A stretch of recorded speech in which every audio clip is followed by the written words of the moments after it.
They called her cursed, said every storm, every death, every shadow was her fault. But when the Alpha King walked past every perfect Omega and chose her, the cursed one, the entire kingdom realized something terrifying. The curse wasn't a punishment. It was power.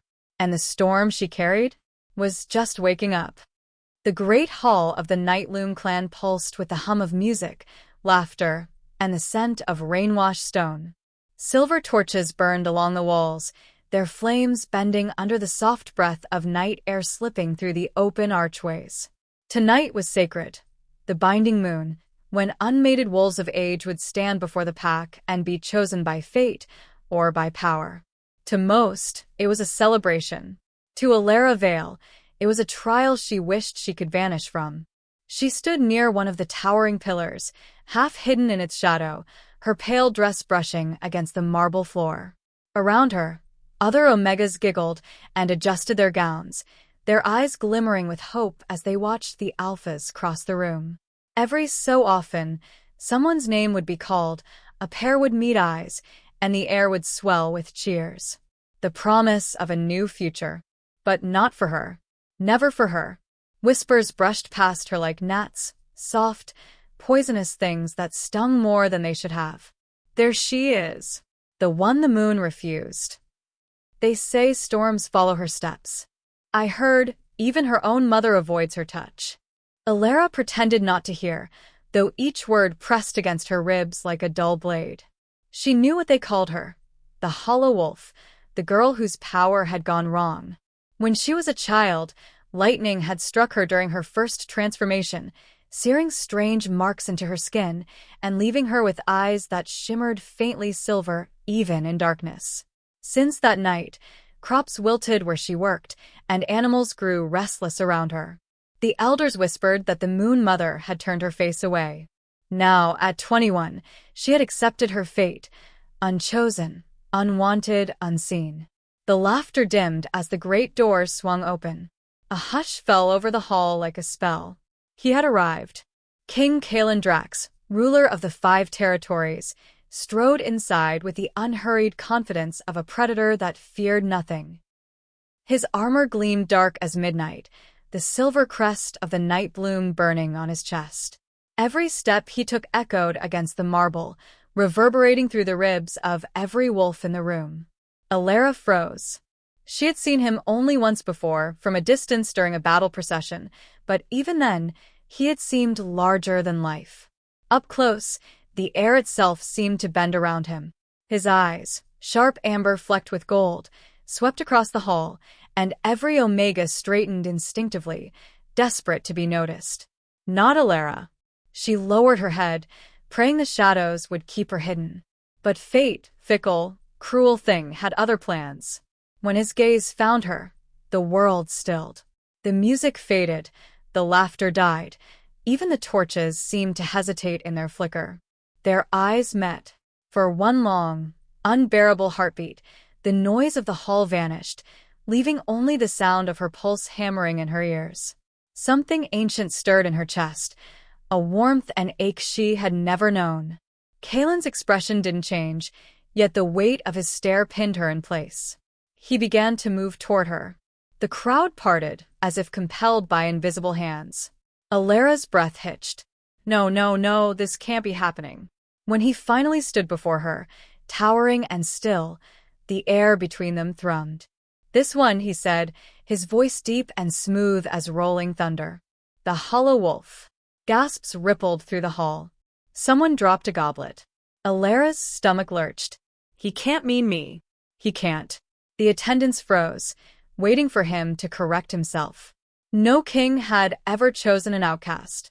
No ruler had ever risked his throne for someone marked by the moon's rejection. But Kalen didn't falter. He lifted a hand, large, steady, scarred from battle, and extended it toward her. Come forward, he commanded. The world tilted. The floor seemed to fall away beneath her feet. Her instincts screamed to run, to hide, to melt into the shadows that had always protected her. But her body betrayed her, stepping forward on trembling legs. When her fingers brushed his, Heat surged up her arm like liquid fire. The bond answered. A tether snapped into place, wild, undeniable, ancient. The crowd erupted. She'll bring ruin. The moon will punish us all. Kalen, don't. Enough. His voice silenced them with one word. He turned his golden gaze upon the crowd, his hand still holding hers. You speak of curses, he said quietly, dangerously. But I see only strength untested. You speak of fear, yet none of you dare face what you do not understand. Alara's heart thudded wildly. His words struck something deep inside her, a place long buried beneath shame and silence. When he looked back at her, his tone softened, meant only for her ears. Whatever fate has done, it has not mistaken this. You are mine. The hall was dead silent. And for the first time in her life, Alara wondered if the curse they all feared had simply been destiny in disguise. The ceremony ended not with applause, but with disbelief. The crowd parted like a wound around the pair as Kalen led Alara toward the exit, their joined hands a living defiance of everything the Nightbloom clan believed sacred. Every step felt like walking through a storm of whispers. She'll destroy him. The bond will rot. The hollow wolf cannot bear the crown. Alara's vision blurred, her pulse loud in her ears. The moment she stepped out of the great hall, the cool night air slapped her skin, sharp, bracing, almost merciful. The moon hung low over the citadel, painting the courtyard in silver light. She wanted to breathe, to steady herself, but her lungs felt too small. Kalen stopped at the edge of the stone path. The guards standing at attention bowed deeply, but Alara could feel their stares, the judgment behind their silence. You shouldn't have done that, she whispered, her voice raw. They'll never accept it. They'll never accept me. Kalen turned to face her, his gaze unwavering. I did not ask for their permission. His voice was calm, but beneath it lay something dangerous, an undercurrent of command that silenced argument before it began. The same presence that could stop a battle now focused entirely on her. Alara stepped back, wrapping her arms around herself. You don't understand what they say about me. The crops that die, the storms that come when I... He took a single step closer, closing the distance until his shadow merged with hers. I understand more than you think, he said quietly. I've seen soldiers who call themselves cursed because they survive every war when their brothers don't. Power frightens those who can't wield it. Her throat tightened. No one had ever spoken to her like that, not with pity, not with fear, but with conviction. I'm not power, she whispered. I'm chaos. Then I will stand inside your storm, he said. The words hit harder than any command he'd ever given. Her heart stumbled. She looked up into those golden eyes, searching for deceit, for mockery, but found only steady fire. Kalen turned toward the looming palace beyond the courtyard, its towers spiraling high into the starlit sky, its windows aglow like watchful eyes.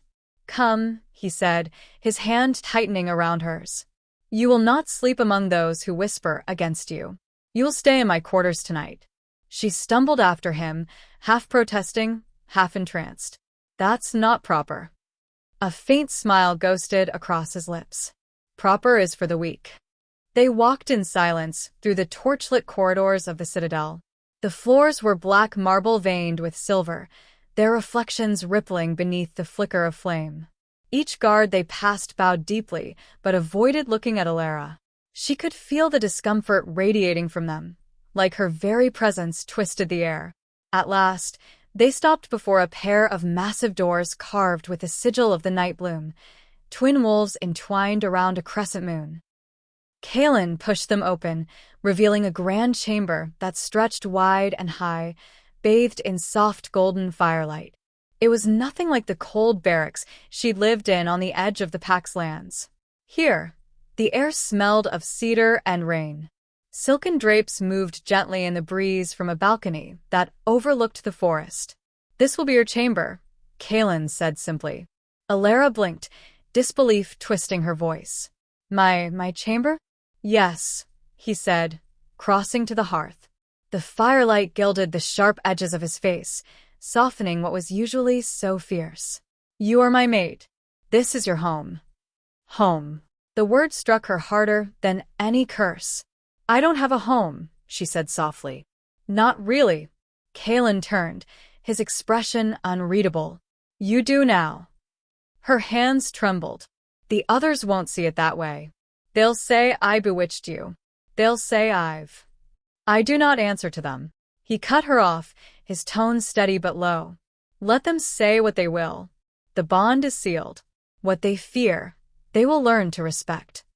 Alara's eyes darted to the floor, unsure if she wanted to cry or scream. You don't know what you've done, she murmured. You've tied yourself to ruin. Kalen moved toward her again, slow, deliberate. When he reached her, he lifted his hand and brushed his fingers along her jaw. The touch was gentle, startlingly so. Then let ruin come, he said. I will not run from what is mine. Her breath caught, and she turned her face away, blinking hard against the sting of tears. Kalen let his hand drop, but didn't step back. Rest, he said quietly. You will need your strength for what comes next. Before she could ask what he meant, he turned and strode toward the door. The heavy would shut softly behind him, leaving her in the hush of the grand chamber. Alara stood motionless for a long moment, the silence pressing in around her. The fire crackled, and the faint wind stirred the curtains like whispers of the moon itself. Finally, she sank onto the edge of the bed, her hands clasped tightly in her lap. She had spent her whole life trying to disappear. Now, the most powerful wolf in the realm had dragged her into the center of every eye and claimed her in front of them all. She didn't know if she should feel honored or doomed.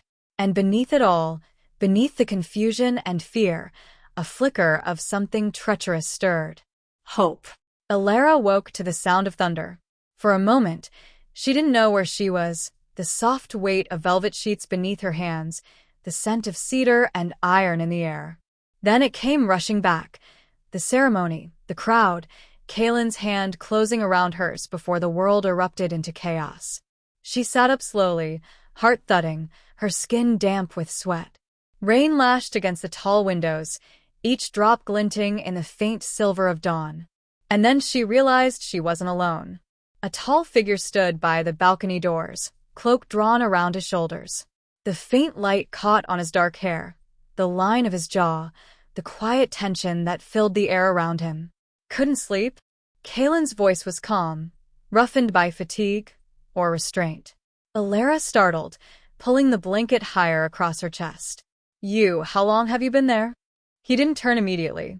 Long enough to know you dream loudly. She blinked, confused. Dream loudly? His mouth curved faintly, though his tone stayed grave. You were speaking in your sleep, calling for someone named Lyra. Alara's stomach twisted. Her little sister.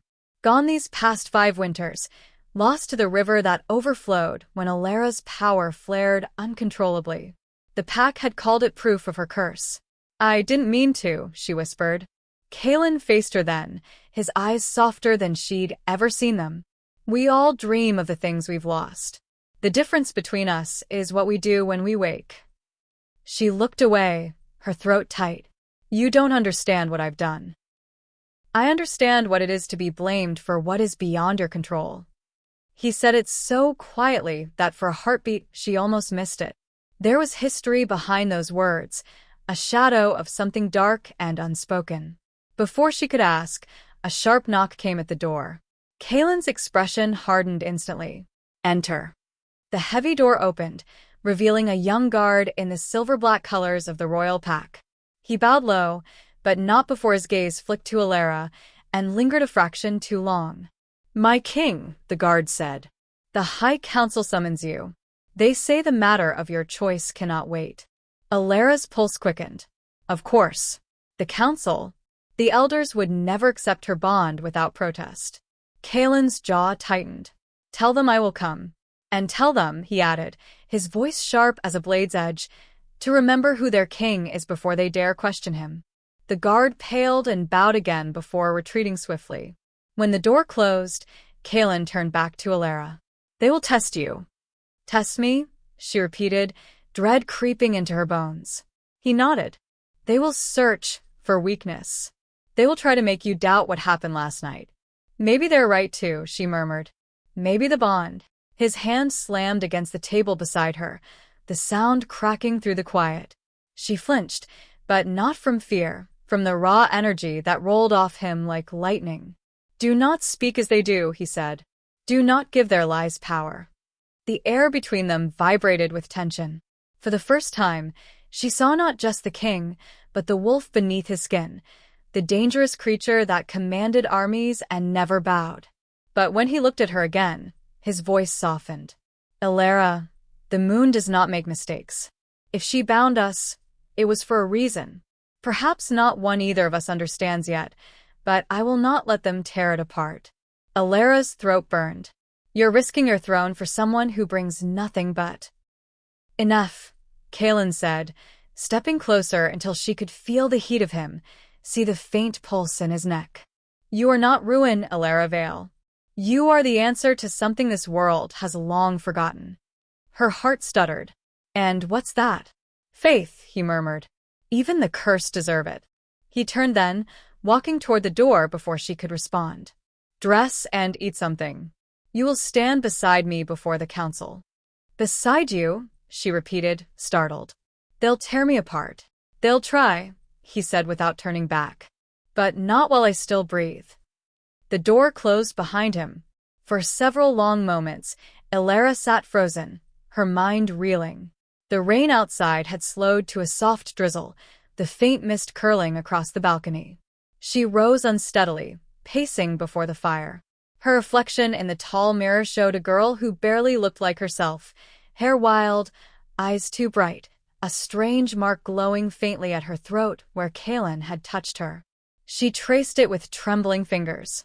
It pulsed, responding to her touch, a small flicker of silver light beneath the skin. The bond. Real. Alive. Fear and awe warred inside her. What if this wasn't a blessing? What if it was the curse's final act, binding her to the one man powerful enough to doom them all? Outside, thunder growled once more, and in its echo, Elara thought she heard something whisper her name. Not from the storm. From within it. By the time Elara entered the council chamber, the air was thick with unease. Dozens of eyes turned toward her, sharp, judging, and unwelcoming. The vast circular hall smelled faintly of rain and steel, its domed ceiling etched with the symbols of the Moon Mother. She had stood in this room once before, as a trembling child accused of bringing misfortune to her village. She never thought she'd return, much less beside a king. Kaelin walked ahead of her, every stride deliberate and calm, the quiet authority of command radiating from him. His cloak trailed behind like the shadow of a storm, and Elara followed, clutching her hands to still their tremor. The Council of Elders sat in a crescent formation before them, 5 alphas and betas of the old bloodlines. At their center was Elder Moraine, his beard white as frost, his gaze colder still. Your Majesty, Moraine began, voice smooth but sharp as glass. We convene under the moon's gaze to discuss a troubling matter. The ceremony last night broke a tradition that has endured for centuries. Kaelin inclined his head slightly. Then perhaps it was time tradition was tested. A murmur rippled through the hall.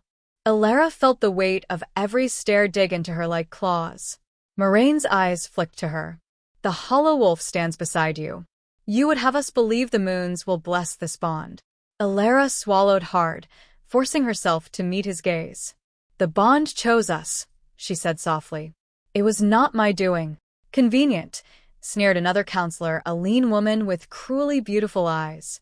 The curse takes hold, and suddenly the king loses his reason. Kaelin's voice cut through the murmurs like a blade. Watch your words, Elda. She stiffened, but he continued, his tone quiet and dangerous. You will not insult your queen in my presence. Queen. The word struck Elara like lightning. He had not said it before, not even privately. And yet, here he was, declaring it before the most powerful wolves in the realm. The murmurs swelled into shock, disbelief, outrage. Moraine rose, his voice booming over the chaos. You cannot crown a curse, Kaelin. You endanger the balance that binds this realm together. Kalen's eyes flared with golden light, the beast within him pushing against its cage. Balance, he repeated, his voice deepening. You speak of balance while casting out those born beneath the same moon? You call her cursed, but I have felt her bond. I have seen its truth. The moon herself bound us. Elara felt his power ripple through the chamber, stirring the torches to dance wildly. But even through the awe that silenced the room, doubt still pressed in from all sides. Moraine leaned heavily on his staff, eyes narrowing. If the bond is true, then let it prove itself. The hollow wolf must face the trial of veils, the test of divine favor. Kalen's expression darkened. That trial was outlawed generations ago. Outlawed, perhaps, Moraine said coolly, but never forgotten. If she is truly chosen by the moon, she will survive it. If not, his lips curved slightly. Then your kingdom will be spared a curse. The implication was clear. Survive or die. Alara's blood ran cold. She turned to Kalen, fear cracking through her composure.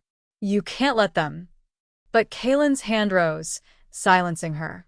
He was furious, but controlled, every word laced with power. If she faces the trial, I will oversee it myself. The elders exchanged wary glances. None dared challenge him directly. Then it is decided, Moraine said at last. At the next moonrise, the hollow wolf shall enter the veiled grounds. If she returns unharmed, we will accept the bond. And if she doesn't? Kalen asked, his voice deadly calm. Moraine's eyes gleamed. Then the curse will be ended, one way or another. The meeting was dismissed. As Kalen turned to leave, Elara caught his sleeve. You can't let this happen, she whispered. That trial kills anyone who enters. No one has survived it in 100 years. He looked down at her, his expression unreadable, but his eyes, those burning gold eyes, softened. I will not let them harm you. You can't stop them once the trial begins, she said, her voice trembling. Once the veil's close, even you. I said, he interrupted quietly, I will not let them harm you. There was no arrogance in his tone, only quiet conviction. And somehow, that terrified her more than anger ever could.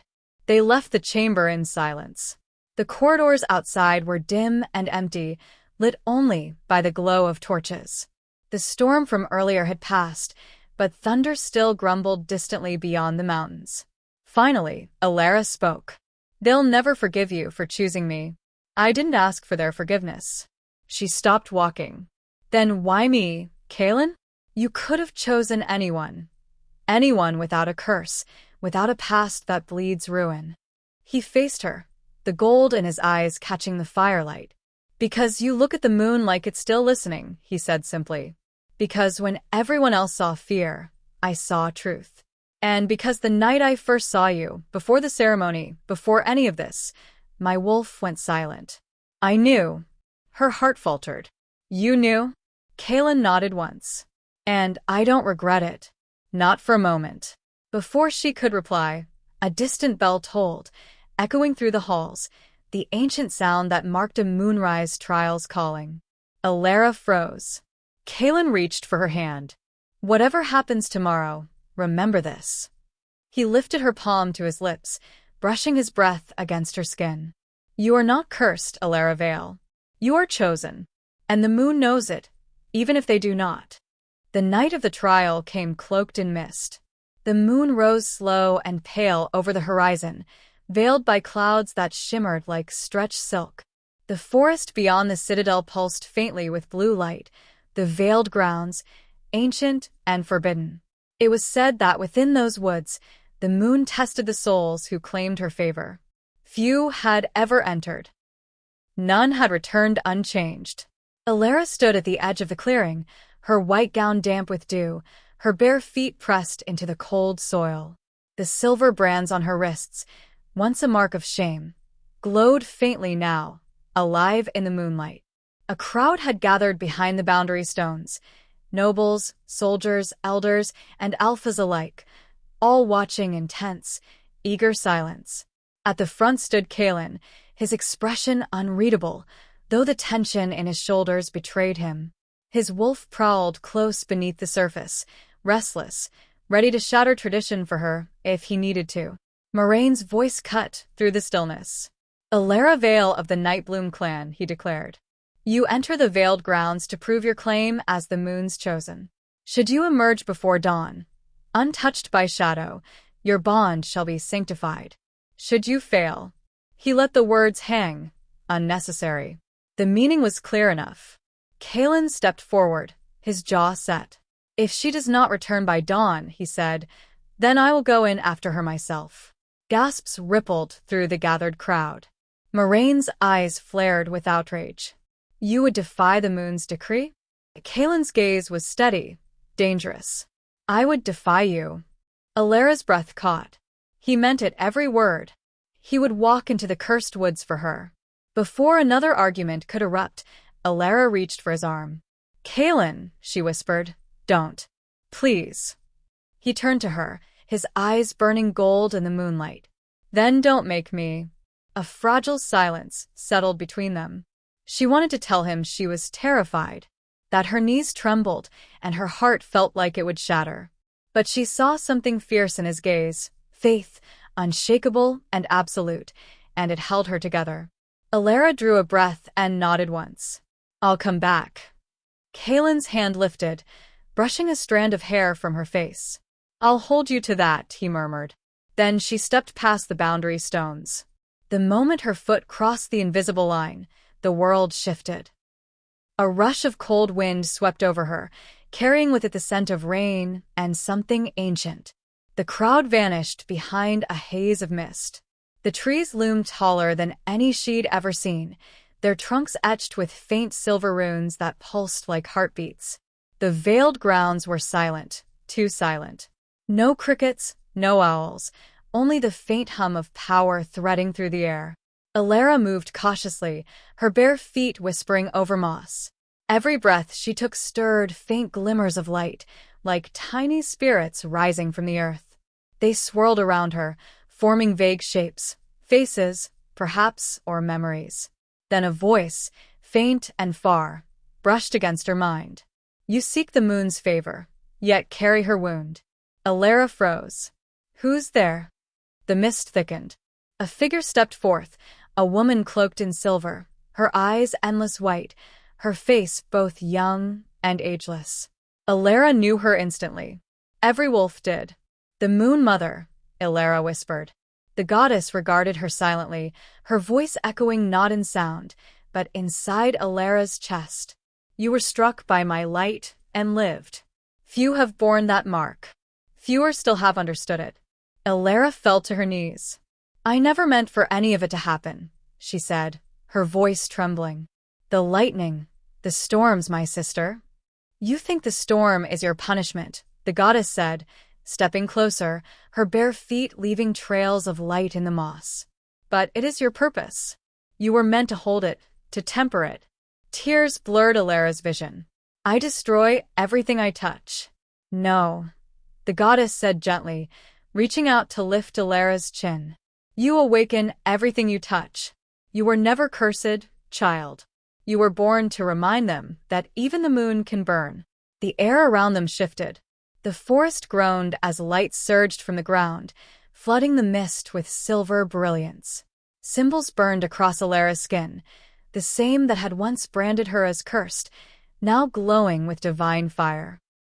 Pain and power crashed through her veins like a storm unleashed. The mark at her throat flared, and suddenly she understood. It wasn't a scar. It was a seal. Her bond with Kalen pulsed to life, distant yet strong, tugging her back toward him. The goddess's voice softened. "Return to him.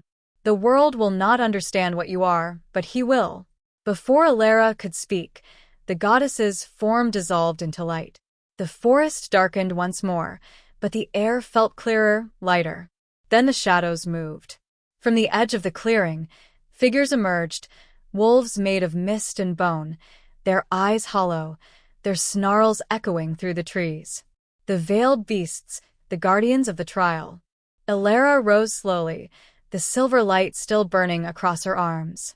You'll have to do better than that, she whispered, her fear swallowed by something stronger, resolve. The first beast lunged. Alara threw up her hand on instinct. The air crackled. A bolt of white lightning tore from her palm, slamming into the creature's chest and scattering it into dust. The others hesitated, then circled her warily. The hollow wolf, the cursed girl, had become something else.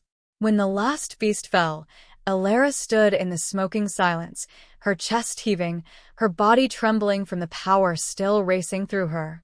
The silver glow faded slowly from her skin, leaving behind only faint lines of light where the marks had once been. And then she heard it, Kaelin's voice, distant but strong, calling her name through the mist. Alara. She stumbled toward the sound, the fog peeling back before her like curtains parting at dawn. The boundary stones appeared ahead, and beyond them, Kaelin, standing tall, his eyes fierce with hope and fear both. When she crossed back into the clearing, the entire crowd fell silent. Her gown was torn, her hair wild, but her eyes burned like liquid silver. Kaelin reached her first, his hands gripping her shoulders. "You're alive," he breathed. Alara nodded weakly. "I told you I'd come back." And as the first light of dawn spilled over the mountains, she collapsed against him, her strength finally giving out. Kaelin caught her before she fell. Behind them, even Moraine could not find words. The moon had spoken, and her verdict was undeniable. When Alara woke, sunlight streamed through the tall windows of the Citadel's royal infirmary. Her body ached as if lightning still hummed through her veins. The sheets were soft, scented faintly of rosemary and ash, Kaelin's doing, no doubt. She tried to sit up, but a low growl rumbled from the corner. "Don't," Kaelin said, stepping out of the shadow where he'd been standing. His cloak was gone, replaced by a simple tunic, the sleeves rolled up to his elbows. But the wild tension in his shoulders had not eased. Alara blinked. "How long was I out?" "2 days," he replied, voice flat with restrained emotion. "You collapsed the moment you left the veiled grounds. The healers said the magic in your blood nearly burned you alive." Her heart stuttered. 2 days? She touched her arm. Faint lines of silver light still traced her skin, glowing softly under her pulse. "It wasn't magic," she said quietly. "It was something older." Kaelin crossed the room and crouched beside her bed, his eyes searching hers. "Tell me." So she did. She told him about the mist, the Moon Mother, the voice that had filled her with both terror and peace. She spoke of the storm that had always haunted her, and how it had never been a curse but a calling. When she finished, Kaelin was silent for a long time. The crackle of the fire was the only sound. Finally, he said, "The moon chose you to hold her light." "I don't want it," Alara whispered. "It's too much. I can't control it." Kaelin stood and turned away, staring out the window. "You already did. You survived the veils. You faced the goddess herself. No one in our history has ever done that." Alara shook her head, tears stinging her eyes. "I didn't survive because I was brave. I survived because I was afraid of dying before I could tell you the truth." He turned sharply. "The truth? She faltered, the words trembling in her chest.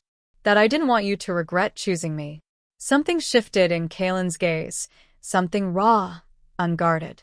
He stepped closer, his voice low. "Alara, I would burn kingdoms before I regretted you." Her heart stumbled painfully. "You shouldn't say things like that." "Why?" he asked, leaning closer. "Because they're true?" His nearness made it hard to breathe. The scent of rain and smoke clung to him, a mix of power and earth. His hand brushed her hair back gently. "The pack saw what you did. The council has no choice but to accept you now. They will kneel, Alara. Every one of them." She swallowed. "And if they don't?" His smile was faint, dangerous. "Then they'll wish they had." The door opened before she could respond. Elder Moraine entered, flanked by 2 guards. He bowed stiffly. "My king," he said, "the council has reached a decision."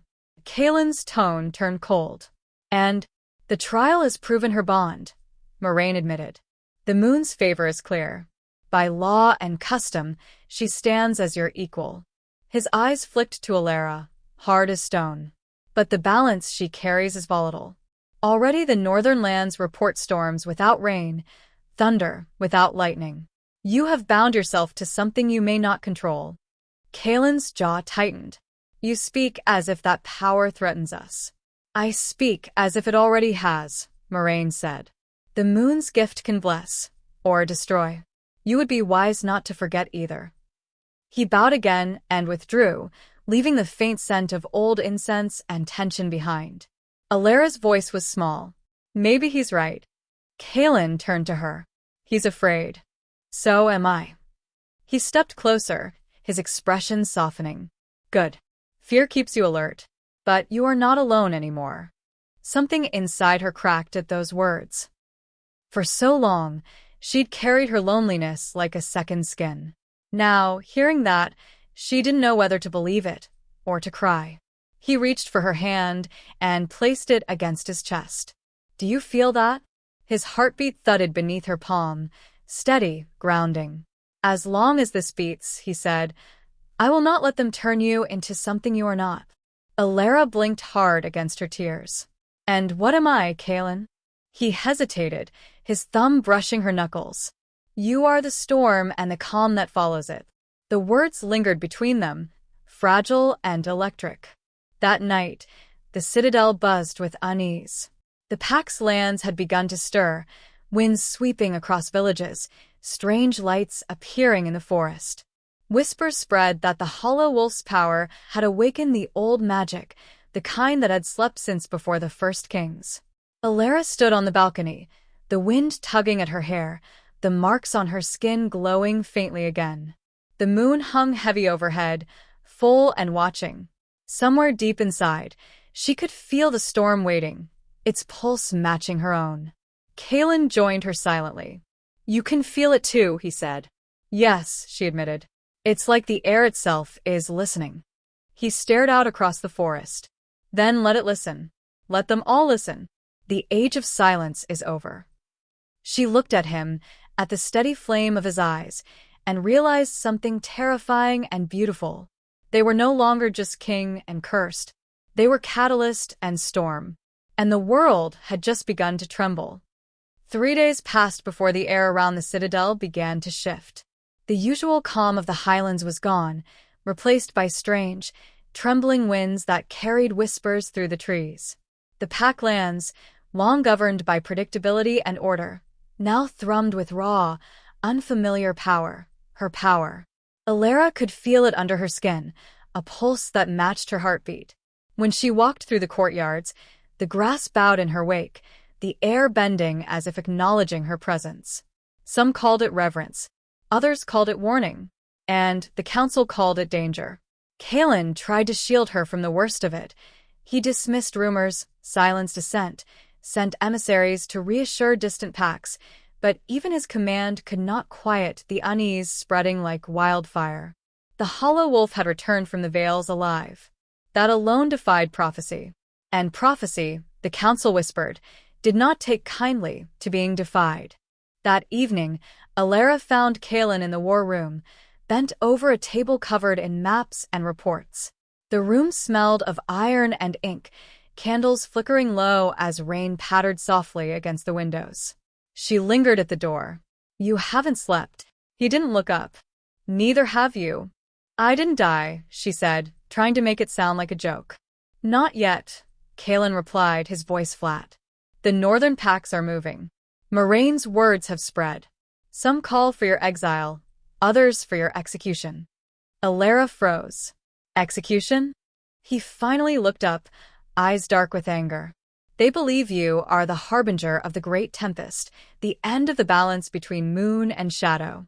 Superstition dressed in fear. Her throat tightened. And you? Kaelin moved around the table, stopping only a breath away from her. I believe the moon doesn't waste her favor on destruction. Whatever this is, it was meant to happen. And if they force you to choose between me and your throne? He didn't hesitate. Then I will burn the throne. She stared at him, stunned. You can't mean that.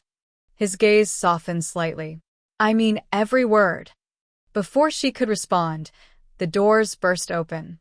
A young beta stumbled in, panting. My king, your majesty, the northern outpost has fallen.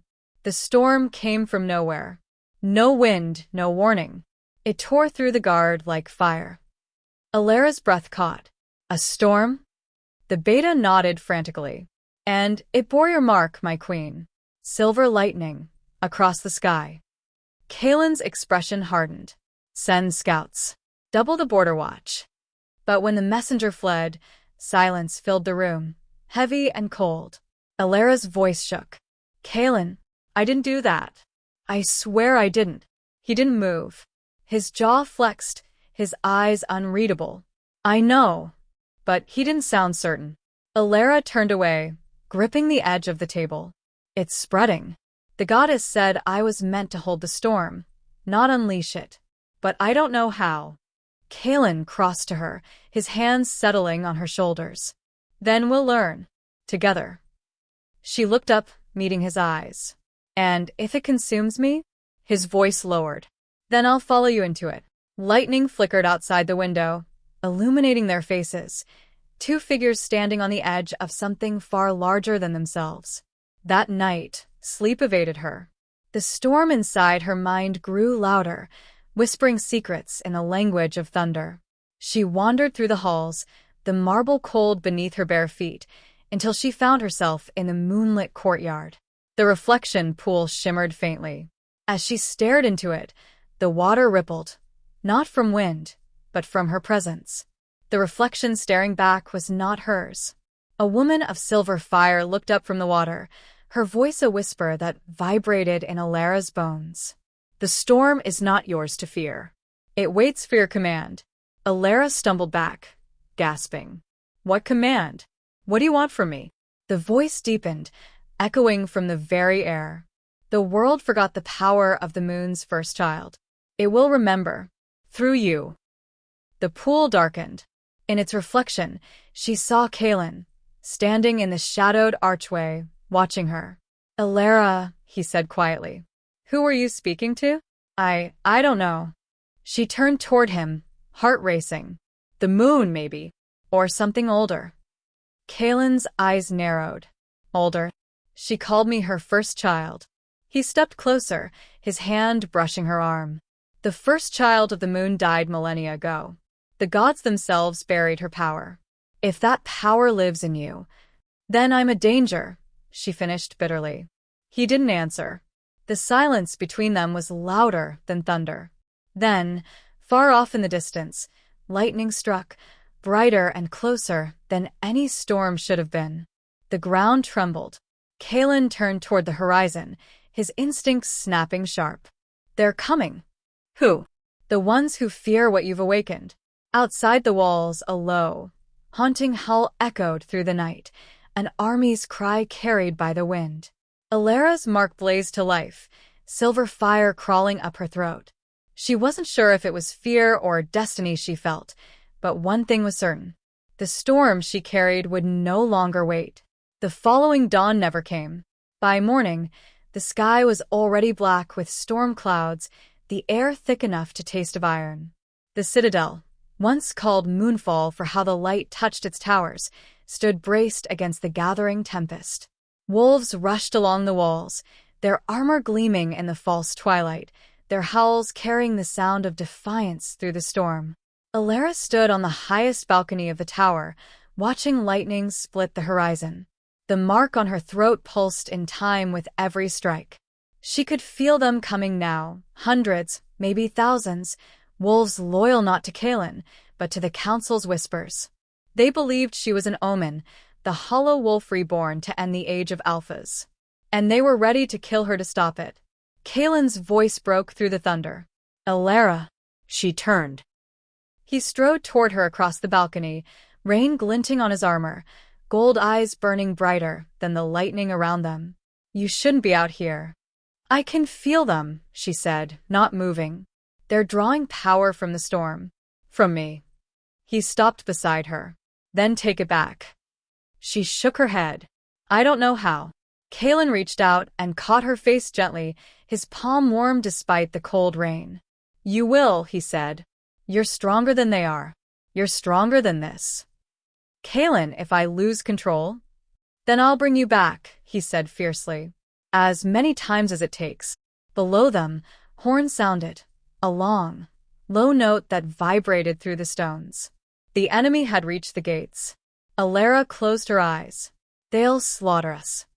Kalen drew his sword, the steel singing through the air. "Then let them try." The courtyard erupted in motion. Arrows of silver flames streaked across the walls. Wolves shifted mid-run, for bursting through skin as snarls and roars shook the air. The gates shuddered beneath the force of the assault. Kalen leapt from the balcony in a flash of movement, landing on the wall below with inhuman grace. His wolf surged beneath his skin, his eyes bright gold, his power radiating like heat. He turned back once, shouting over the roar of wind, "Stay inside the keep." But Alara couldn't. Something deep in her bones whispered that this storm, their storm, was not meant to be fought with swords. She descended the stairwell, lightning crawling across her skin as she moved. Each step she took made the torches flicker out, until she reached the grand gates where soldiers were already struggling to hold the line. Moraine was there, his robes soaked, his old voice like gravel. "You brought this upon us," he shouted. "You are no queen. You are the end." Alara met his eyes.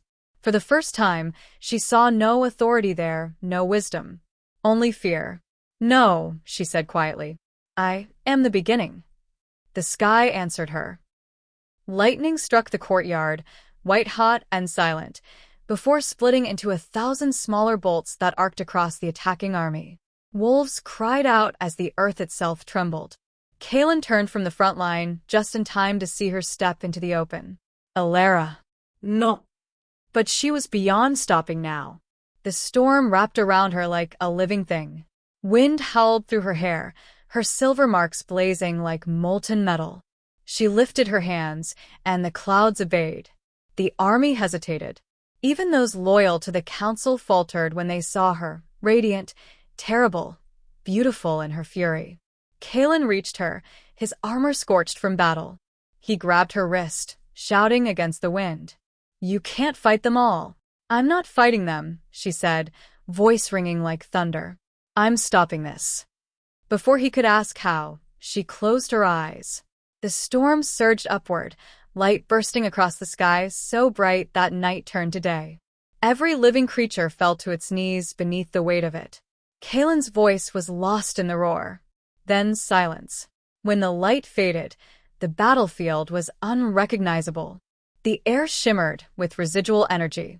The ground was scorched in spiraling patterns that looked like runes, ancient symbols of renewal and balance. The soldiers, both loyal and rebel, lay scattered and dazed but alive. The storm was gone. So was its rage. And so was Alara. Kalen stood in the stillness, the rain easing to a whisper. His sword slipped from his hand, striking the stones at his feet. "Alara," he called. No answer. He searched the courtyard, the walls, the horizon, until his eyes caught movement at the center of the battlefield. A faint shimmer of light, rising like mist from the earth. He ran toward it, his heart pounding. When he reached the spot, he dropped to his knees. In the center of the scorched ruins lay Alara, unconscious, her skin pale but peaceful. The marks on her body glowed faintly, no longer chaotic but serene, like a heartbeat finding its rhythm. Kalen gathered her into his arms, his voice breaking. "You did it," he whispered. "You stopped it." Her lips moved faintly. Not stopped. Changed. Then she slipped back into sleep. Around them, the soldiers began to rise, staring in stunned silence. The storm clouds broke, revealing a clear night sky and a full moon shining brighter than it had in a century. Moraine fell to his knees, his voice trembling. The moon has chosen her indeed. Kalen looked up at the light above them, his jaw set with a mix of awe and fear. He knew what no one else did. The storm wasn't gone. It had simply gone inside her. For 3 days and 3 nights, Alara slept. The citadel, once roaring with the chaos of war, now breathed only in whispers. The fires were doused, the battlements repaired, and the wounded tended to. No one spoke her name aloud, as if the very sound might disturb whatever divine stillness lay over her chamber. Kaelin never left her side. He sat at her bedside through the long hours, reading reports, giving orders in low tones to his captains, but his attention never truly left her. Every rise and fall of her chest, every twitch of her fingers, kept him tethered to the present. On the fourth morning, the light changed. Sunlight, clean and soft, poured through the balcony doors, wrapping the room in gold. The scent of petrichor, the earth after rain, filled the air. Kaelin's head jerked up as Alara's hand stirred against the sheets. Her voice was faint. "Kaelin?" He was at her side before the word had fully left her lips. "I'm here." Her eyes fluttered open, silver as starlight. "Did we win?" He exhaled a laugh, half relief, half disbelief. "If survival is victory, then yes." She tried to sit, grimacing as pain rippled through her. "The others, are they safe?" The army disbanded. The council surrendered their authority. Moraine himself swore loyalty to the crown again. "They've seen what the moon chose." She went still. And what did she choose? Kaelin looked at her for a long moment before answering. "You." Alara turned her gaze toward the window, where the forest stretched endlessly under the morning light. The world felt different. Lighter. The air hummed softly, a distant echo of her storm still lingering in its heart. "I felt it," she whispered. "When I unleashed the power, it wasn't anger. It wasn't destruction. It was balance. Like the world needed to be broken before it could breathe again." Kaelin brushed a strand of hair from her face. "And now it can." But beneath his calm, she sensed unease. His shoulders carried weight still, a quiet tension that refused to ease. "What are you not telling me?" she asked softly. Kaelin hesitated. "The storm you ended didn't end entirely. The skies are calm, but the earth—" He glanced at the window again. "The rivers glow silver at night. The forest sings without wind. The balance has changed. Because of me." "Because of us," he corrected. "Your power woke something older than prophecy. And whatever it is, it listens to you now." Alara looked down at her hands. The marks along her arms still glowed faintly, like veins of living moonlight. The goddess said I was her first child. But what if she meant the first again? Kaelin frowned. "Reborn?" She nodded slowly. "Maybe the storm wasn't meant to end the world. Maybe it was meant to start it over." He took her hand, his thumb tracing her pulse. "Then we'll guide it." She searched his face, the quiet conviction in his eyes, and something inside her ached. "You can't guide a storm forever, Kaelin." He smiled faintly. "Watch me." She wanted to argue, but his certainty, that fierce, relentless devotion, left no space for doubt. By evening, she walked again. The corridors of the citadel felt strange now, quieter, yet more alive. Servants bowed as she passed. Not out of fear this time, but reverence. Children peered from behind pillars, their eyes wide, whispering, "The moon's chosen." Alara smiled faintly. She had been cursed once for her mark. Now they lit candles to it. When she stepped out into the courtyard, she found Moraine waiting beside the fountain. The elder bowed deeply, his voice trembling with humility. "Your Majesty, I owe you an apology far beyond words." Alara regarded him in silence for a moment. "I don't need your apology," she said softly. "I need your help." He blinked. "Help. The power that woke in me. It's not done. The world feels different, doesn't it? The air. The soil." Moraine nodded, wary.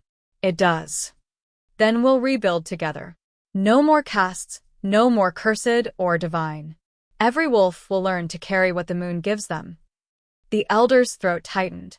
"You speak of rewriting the order itself." "I speak of surviving it," she said simply. Kaelin's voice joined them from behind.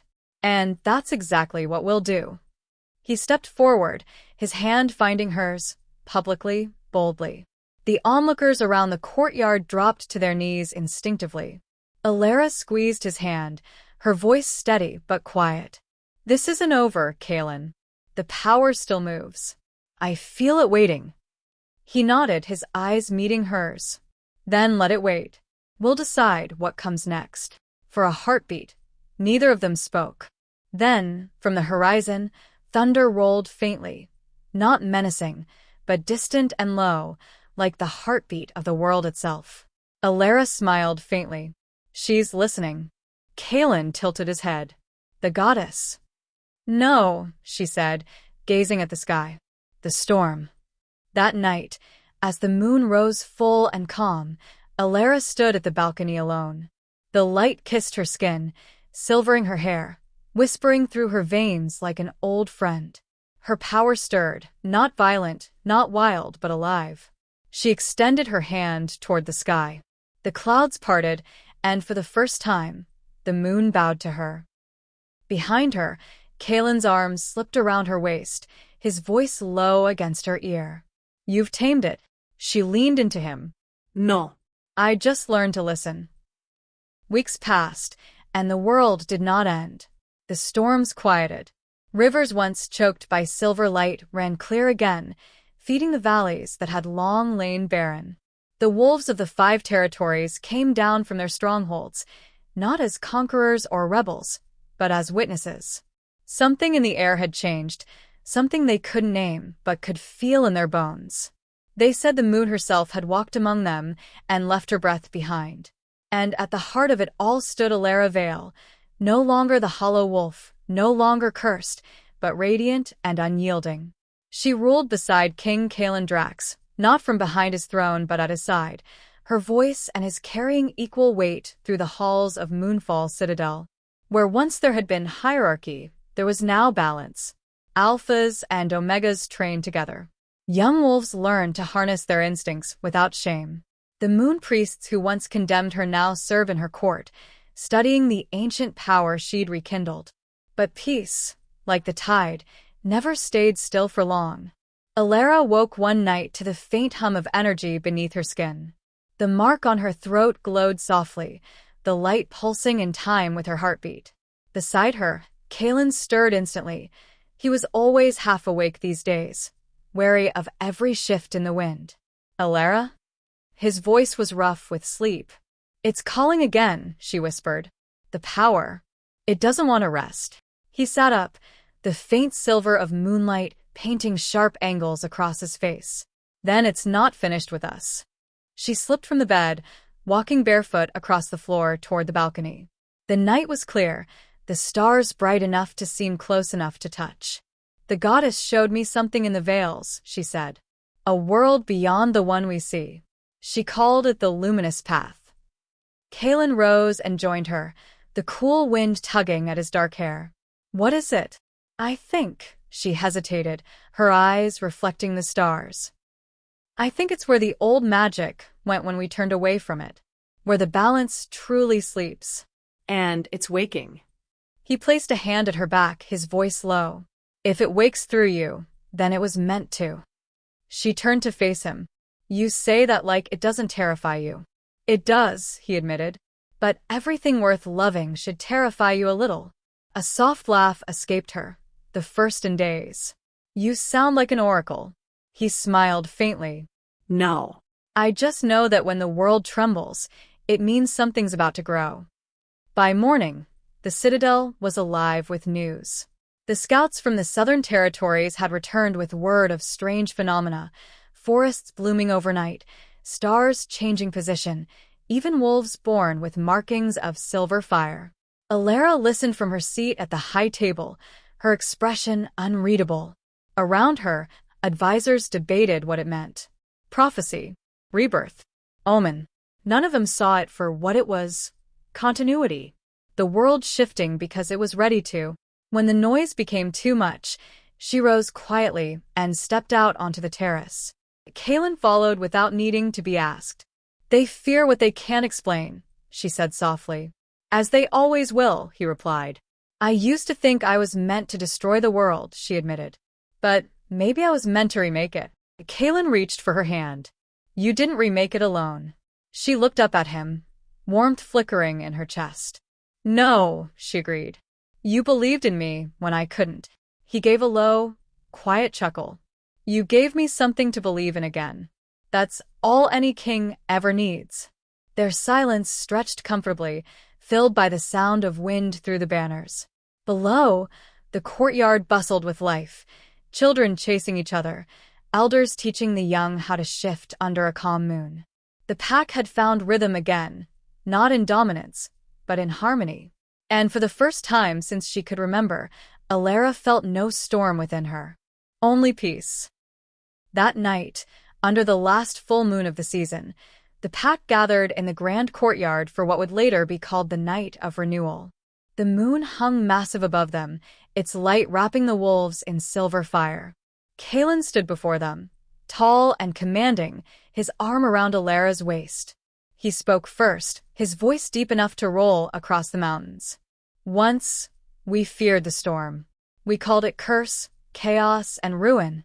But tonight we know the truth. The storm was never our enemy. It was our beginning. He turned to her then, nodding once. Alara stepped forward, the moonlight catching the pale glow of her markings.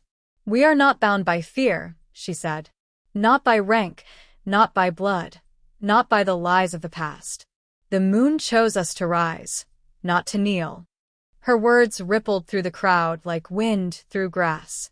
Wolves bowed their heads, not out of subservience, but reverence. Kalen reached for her hand and raised it high. Let this be known, he declared, his voice echoing into the night. The age of kings ends here. From this night forward, we rule together. The balance of moon and storm.